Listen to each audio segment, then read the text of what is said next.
So our next topic is how to convert a galvanometer into a voltmeter. ठीक वैसे जैसे ही हम लोगों ने यहाँ पे पढ़ाई किया वैसे ही करेंगे। पहले तो हम लोग वोल्टमीटर के बारे में जानेंगे कि वो किस तरीके से बनता है, क्या उसके नियम हैं, क्या उसके प्रॉपर्टीज़ हैं। एक बार वो जान लिए तो फटाक से हम लोग गैल्वेनोमीटर को कन्वर्ट कर देंगे वोल्टमीटर में। So let us know how a galvanometer is connected in a circuit.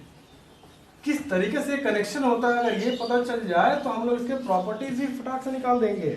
जैसे कि ये देखो, एक वोल्टमीटर जो होता है ना, वो वोल्टमीटर हमेशा पैरेलल में लगता है। मान लो हम निकालना चाहते हैं ये रेजिस्टेंस, ये रजिस्टर का अक्रॉस इसके एंड में what is the potential difference across its and.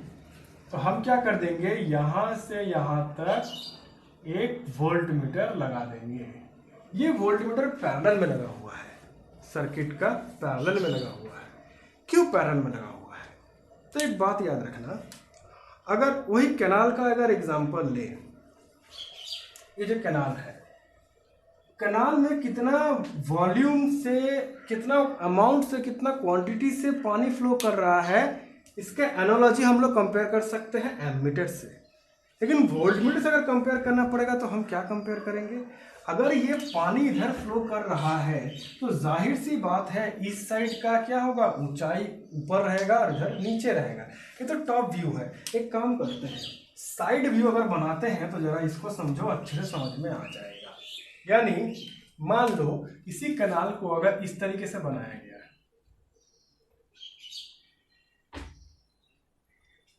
और ये साइड एक कट कर दिए, ये ऐसे कट किया हुआ है।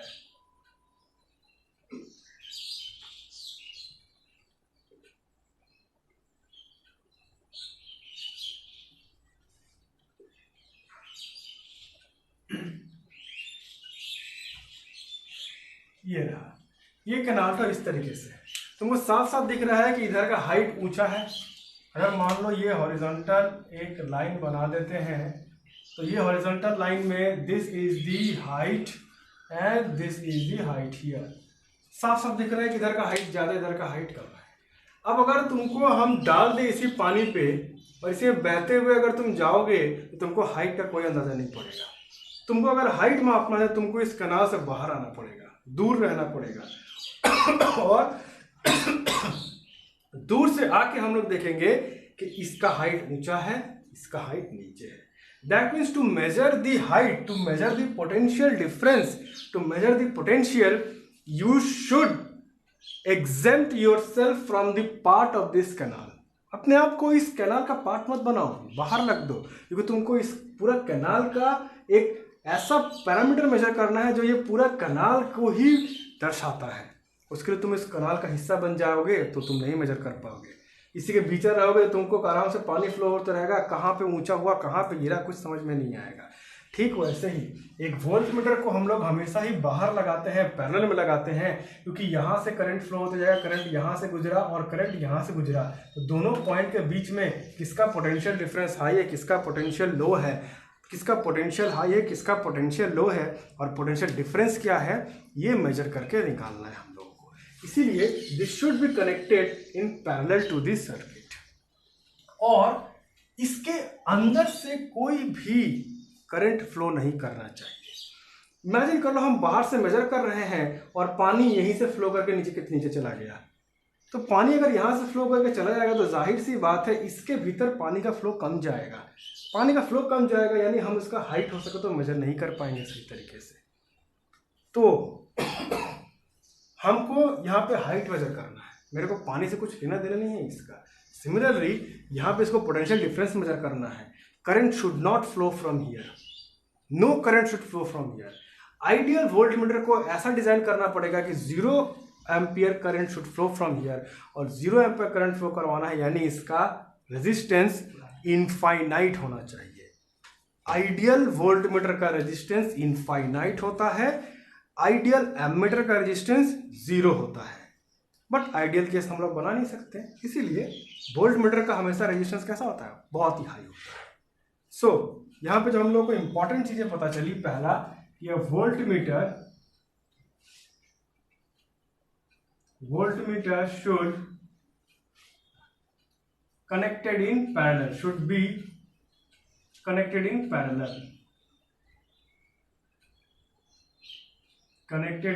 parallel to this circuit. और दूसरा, its resistance should be high. Resistance should be very high. बहुत ही हाई रेजिस्टेंस होना चाहिए. ये दोनों चीजें हमें पता करनी पड़ेगी. अब इसको देखो कैसे हम लोग एक गैल्वेनोमीटर को इसमें बदलते हैं. गैल्वेनोमीटर जो है वो बहुत ही सेंसिटिव डिवाइस है, यानी उसका रेजिस्टेंस अपने ही बहुत लो होता है. तो अगर हमको उसका रेजिस्टेंस हाई करना है तो उसके सीरीज में एक रेजिस्टेंस लगा देंगे. बिकॉज सीरीज में रेजिस्टेंस लगाते हैं तो रेजिस्टेंस की बढ़ोतरी होती है. It increases the net resistance. तो देखो मेन सर्किट अगर हम लोग बनाते हैं, इमेजिन कर लो कि ये हो गया सर्किट और ये सर्किट में हम लोगों को लगाना है गैल्वेनोमीटर.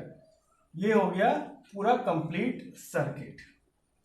अब यहाँ पे अगर हम लोग गैल्वेनोमीटर लगाएंगे जिसका काम होगा वोल्टमीटर की तरह, तो क्या करेंगे, पहले तो इसको हम लोग पैरेलल में ही करेंगे बिकॉज वोल्टमीटर हमेशा पैरेलल में रहता है. ये लग गया.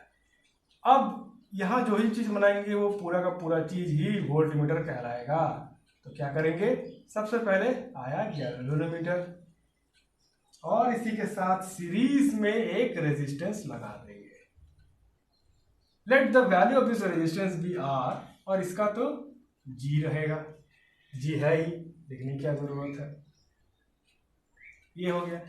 अब ये पूरा का पूरा जो डिवाइस है, ये डिवाइस वोल्टमीटर कहलाएगा, जिसमें एक गैल्वेनोमीटर है और एक सीरीज में रेजिस्टेंस है. इस रेजिस्टेंस आर का वैल्यू हम लोग कैसे निकालेंगे, तो सिंपल सी बात है, फॉर्मूला निकालते हैं. The amount of current flowing through this be I G. पकड़ लेते हैं. वैसे तो करंट फ्लो करना नहीं चाहिए, बट फिर भी थोड़ा करंट तो फ्लो करेगा. Let the value of current flowing through this be I G. अब ये जो आई जी आ रहा है वो इससे भी जा रहा है और यहां से भी जा रहा है. That means V is equal to I R के फॉर्मूले से हम लोग यहाँ पे ये लिख सकते हैं कि V is equal to I G into R, यानी नेट रेजिस्टेंस. अब ये दोनों सीरीज में कनेक्टेड है तो नेट रेजिस्टेंस क्या हो जाएगा, G प्लस आर. अब इसको नीचे भेज दिया इस तरह, तो ये हो जाएगा V by I G is equal to G plus R. G को इधर भेज दिए तो ये हो जाएगा V by I G minus G is equal to R. ये आर का वैल्यू हमको मिल गया. यानी कितना वोल्टेज हम मेजर करना चाहते हैं, फुल स्केल डिफ्लेक्शन में कितना वोल्टेज दिखा सकता है हाईएस्ट, वो वैल्यू यहाँ पुट कर देंगे. कितना करंट इसमें से घुसेगा ये भी हम लोग को मिल जाएगा उसके चार्ट से. What is the resistance of galvanometer, galvanometer के चार्ट से मिल जाएगा. ये पूरा वैल्यू हमको मिल जाएगा. उतना ही रेजिस्टेंस हम लोग इसका सीरीज में लगा देंगे और ये पूरे डिवाइस को पैरेलल में लगा देंगे. तो this will give us the reading of voltmeter. जितना भी हमको चाहिए वो निकाल सकते हैं हम लोग यहाँ से. अब what is the resistance of the voltmeter, अगर पूछे कि वोल्टमीटर का रेजिस्टेंस क्या होगा तो हम लोग वहां पर निकाल सकते हैं. Resistance of the voltmeter will be resistance of the galvanometer plus resistance जो हम लोग यहाँ पे लगाए हैं आर जी प्लस आर. और यहाँ पे हम लोग देख रहे हैं कि एक सीरीज में कनेक्शन बना रहा है और हमको मालूम है कि सीरीज में जो रेजिस्टेंस निकल के आता है net resistance, this resistance is larger than the largest resistance put here. तो हम लोग जो आर यहाँ लगाएंगे ना, वो आर को हमको बहुत हाई रेजिस्टेंस लगाना पड़ेगा क्योंकि हमारा मकसद है कि यहाँ से कोई करंट फ्लो नहीं करे. तो आर तो पहले ही हाई होगा, तो नेट रेजिस्टेंस जो होगा वो हायर देन द हाईएस्ट, यानी इससे भी बहुत हाई निकल के आएगा. तो यहाँ पे ये हो गया construction of a voltmeter from galvanometer. तो इस तरीके से हम लोग एक गैल्वेनोमीटर अगर हमारे पास हो तो हम लोग उसको वोल्टमीटर की तरह भी काम निकलवा सकते हैं, एमीटर की तरह भी काम निकलवा सकते हैं, और गैल्वेनोमीटर तो है ही तो वहाँ पे गैल्वेनोमीटर का भी काम निकलवा सकते हैं। सो इसी के साथ हमारा ये चैप्टर खत्म होता है। नेक्स्ट चैप्टर हम लोग का शुरू होगा ओनली ऑन मैग्नेटिज्म, जहाँ पे हम लोग सिर्फ और सिर्फ मैग्नेटिज्म के बारे में जानेंगे। ज़्यादा बड़ा चैप्टर नहीं है, छोटा सा ही चैप्टर है, वो भी जल्दी खत्म हो जाएगा। तो ये रहा हमारा पूरा लॉजिक, देख लो, अगर कुछ डाउट है तो बताओ, हम लोग को बताते हैं। चलिए।